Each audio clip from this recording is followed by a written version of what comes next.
सुमित, मुझे कोई जगह चाहिए यहाँ बैठने को। मुझे शानू को दूध पिलाना है। तब से मिनमिन किए जा रहा है। अनुराधा ने सुमित को बोला ही था कि सुमित उसे घूरने लगा। क्या? ऐसे क्या देख रहे हो? देखो, इसका रोना अब ज़्यादा बर्दाश्त नहीं कर सकती। मेरी छाती से दूध गिर रहा है। प्लीज़ किसी से कुर्सी लेकर दो ना, ताकि मैं बैठ के पिला सकूं। अनुराधा फिर बोली कि तभी सुमित इधर उधर देखता हुआ खींचते हुए बोला, कमाल हो तुम यार, यहाँ हमारे आसपास नज़र घुमाकर देख तो लो। सभी छोटे बड़े खड़े हैं और तुम शानू को दूध पिलाना है बोली जा रही हो। तभी कहता हूँ कि कहीं आना जाना पड़े तो बॉटल की आदत डालो इसे। तुम कभी जगह देख कर भी बोला करो। पागल सी हो जाती हो शानू, रोने लगता है तो। थोड़ी देर रुको, कोई जगह देख लूँ जहाँ किसी की नज़र ना पड़े। सुमित आसपास कोनों की तरफ जाकर कुछ देखने लगा।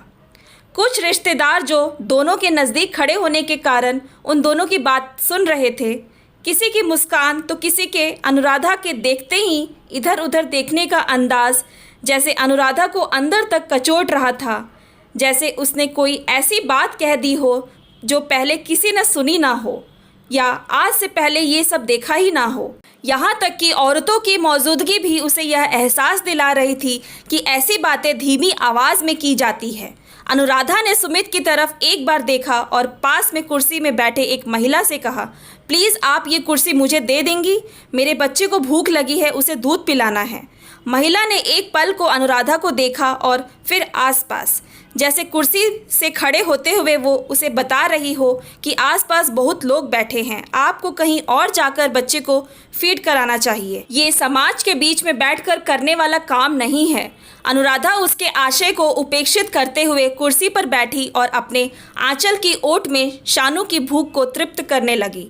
तभी सुमित सामने से उसे देखता हुआ लाल पीला मुंह बनाते हुए दबी आवाज़ में बोलने की कोशिश करता हुआ बोला, थोड़ा रुक नहीं सकती थी? उस खंबे के पास लटके पर्दे के पास कुर्सी अरेंज करके आया था ताकि उसकी ओट में बैठ गई यहाँ पर गंवार कहीं की।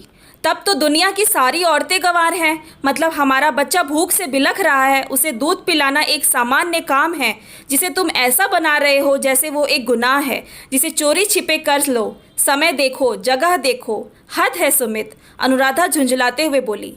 देखो, सब तुम्हारी इस हरकत से हमें ही देख रहे हैं। सुमित फिर वही कुछ तो लोग कहेंगे वाली तर्ज में बोला।